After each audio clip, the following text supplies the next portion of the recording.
There's so many weapon build videos on YouTube claiming to be the best gun in the game, so somebody's got to check them all. Today we're trying out this 3-shot PP Bizon build from a YouTuber called Ears. Is this going to be the 3-shot monster it claims to be? Or is it going to be another gun that only looks good against bot players? Oh my god, he on X Games mode. So I played a few pub matches and I'm going to tell you what I really think about this build.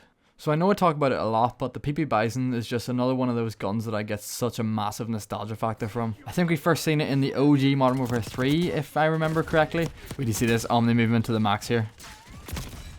I was trying to look like such a cool dude on that table. But I don't know if you played that game before, but if you have, you know that PP Bizon just wasn't the best SMG in the game. But it had its place, you know, it was reasonably solid, it was quite a fun gun to use. And to be honest, in this game, it's kept the exact same spot in the leaderboards of the top SMGs. Don't dodge the C4, I'm not using it, like, unironically. I'm still trying to get my Diamond Mastery badges, I swear, okay? It's a good gun to use, it's got a lot of bullets so you can spray for ages, but no matter what Mr. Ears says, this gun is definitely not a 3-shot kill, and it's definitely not the most meta SMG in the game right now. Do I think that should stop you from giving this class a go though? No, definitely not. I mean, I only use this gun for 2 games, because when I try these classes out, I don't want to play like 5, 6, 7 games. By the way, that Mickey guy got so upset that I just C4'd him like that was the guy that just went flying off the balcony. Bro, leave me alone, I'm trying to get masteries, okay? But yeah, I like to keep my sample set small because I feel it gives like a more realistic like view of the gun. Now saying that, if I get like a few bot lobbies in the row and I'm not getting against any good players, I will try and play more games to try and test it against some of the best guns in the game. And this Babylon match was extremely sweaty. I'm pretty sure they're all using the Jackal, the GPR, all the guns that are probably the top of the meta right now. And to be honest, it held up, but just not as good as I'd really want it to be. Now that clip of those 2 guys getting shredded, it's probably not the best time to say this, but in Ears' video, the main selling point of this gun that he gives is that it's a 3-bullet kill and it kills fast. It doesn't, and it's definitely not what the main selling point of this gun is. That guy got turned on so badly. But to be fair, in terms of SMGs in this game, it's quite unique. It's got a lot of bullets and it doesn't move, so if you're going to use it, you're using it for those reasons and those reasons only. With the right attachments, and of course we're going to go over attachments in a minute, I'm going to tell you the attachments that Ears tells you to use, and the attachments that you really should be using to use this gun in pubs. Mickey just got C4'd again, by the way, he's going to be so happy. But yeah, for the right attachments, it's got good mobility, it doesn't really move even when you're sliding about and hitting those shots, which is obviously very beneficial in a game like Black Ops 6, where movement is extremely important, as I just get absolutely smoked by the guy sliding. But yeah, this first game was really rough. It was my first game on the day and I decided to search Hardpoint. Hardpoint's usually where you're going to find the worst players to play against. Again, I'm going to plug my tip, but play Headquarters if you're looking for bot lobbies. The lobbies are extremely different. But in this Hardpoint match, we did get absolutely smoked. I mean, look at the scoreline on the left, and this game ended like 200-0 maybe, and there's only one thing you can do whenever you lose 200-0. So before I load into the next match, I wanted to bring in the firing range and test out this 3-bullet myth, and well, somebody's been telling Porky Pies, this gun does not 3-bullet kill. Even direct headshots is still a 4-bullet kill. So I don't know what Ears was smoking, but this thing definitely does not kill in 3 bullets. It doesn't kill these mannequins in 3 bullets, and the whole time I used it while playing, there was definitely no kills in 3 bullets. Now the only thing is, with his build, he's put on rapid fire, so you can spray, so maybe whenever you're spraying it feels like 3 bullets. That kill there was like kind of glitchy. But like a normal spray, I mean, even there, like that was a decent amount of bullets and it's not killing them. At that medium range there, you're talking like 5 or 6 bullets per kill, which is just really not gonna hang. So Mr. Ears, I'm sorry to call you out, but I don't know what you're talking about, and I'm sorry to put it in the title of this video too, but like, this is what we're analysing, and we found out that we have a little bit of a Porky Pie teller. So the second game I played was on Payback, and does anyone know why this map's called Payback? Because the amount of times I go to call it like Hideout or like Stakeout or even Estate, but I just don't understand Payback. I know I've played the whole campaign, it just doesn't make any sense. Is it because there's money about? I don't know.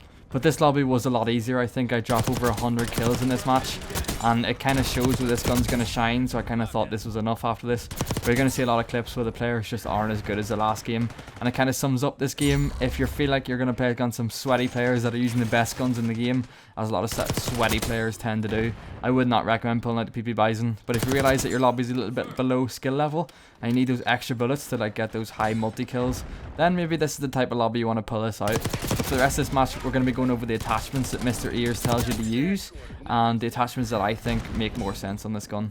But before we get into that, has anyone worked out how to use this fucking War Machine kill streak? Every time it goes bad for me. Like, watch this. Why is it firing 3? I don't know.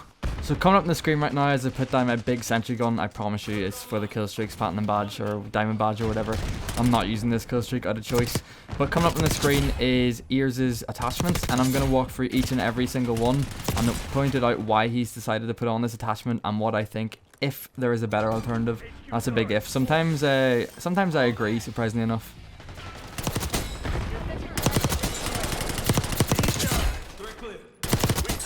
So the first attachment is the compensator, and if you've watched any of my review videos before, this attachment just pisses me off. So basically the compensator gives you both horizontal and vertical recoil control, which is of course absolutely fine, two things that help reduce the overall recoil of the gun, so that's what you want. But there's no reason to use this attachment in the game if you've already unlocked the ported compensator as well. Okay, fair enough, you mightn't have unlocked it yet, but we're talking about like a final gun build here. And I will give him props because it is a 5 attachment weapon, and I hate 8 attachment weapons in this game. I think it's so unnecessary. You're going to get much larger benefit by using perk greed or anything else really, and the guns just don't really need that much tuning. But realistically, if you're going to pick the compensator over the ported compensator, then you just have a little bit of a screw loose, because the ported compensator gives you that first bullet recoil control, which is extremely important in all the guns, and you're basically getting it for free. So yes, ported compensator over compensator. Don't be silly. The next attachment is reinforced barrel, and again, in my opinion, this is just another bad choice. So reinforced barrel gives you the bullet velocity as well as damage range, but it only gives you a +2 on damage range, whereas if you use a long barrel, you're going to get a +3. And whenever it's a gun like this that doesn't kill particularly fast, as we seen on the medium target, it was like 5 or 6 bullets to kill. And I know you get 64 bullets in a mag, so that still gives you enough for, like, hold on, quick maths, 8 kills. But realistically, you want more damage range over bullet velocity, because bullet velocity just doesn't really make sense to me, and it's kind of an unproven myth that doesn't really make that much of a difference, especially on a really small map like this here. Yes, on Warzone, maybe your bullet velocity over a longer distance, but who's going to be shooting the PP-19 over a distance of like over 50 meters? Absolutely nobody. So goodbye reinforced barrel, use long barrel instead. Next we have ergonomic grip. We have no magazine on this because there's really no need. You're going to put on fast mag and not lose like 8 AS speed or something, and then put on a bigger mag. Bro, you don't need a bigger mag. This is probably one of the biggest mans of the game that's not an LMG. But the next attachment is your ergonomic grip, and I used to be a quick draw grip, but the more I realised it doesn't really make sense in this game that is so heavily movement based. If you're using the ergonomic grip, you're getting the sprint to fire speed, the dive to fire speed, maybe even like the slide to fire speed. I'm not too sure, but basically it helps your overall mobility, and a gun like this that doesn't kill too fast, the way you're going to get advantage in every gunfight is by your movement. You're going to be sliding, pre-aiming, hitting those shots.